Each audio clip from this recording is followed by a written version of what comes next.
আসসালামু আলাইকুম রহমতুল্লাহি ওবরকাতুহ। আল্লাহর অশেষ রহমতে আমরা আজ এশার নামাজ পড়তে এসেছি কলোনি কেন্দ্রীয় জামে মসজিদ ও জামিউল উলুম মাদ্রাসা কমপ্লেক্স।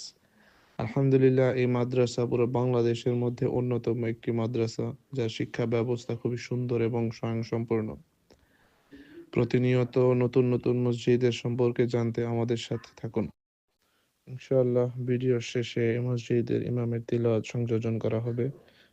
الحمد لله رب العالمين الرحمن الرحيم مالك يوم الدين إياك نعبد وإياك نستعين اهدنا الصراط المستقيم صراط الذين أنعمت عليهم غير المغضوب عليهم ولا الضالين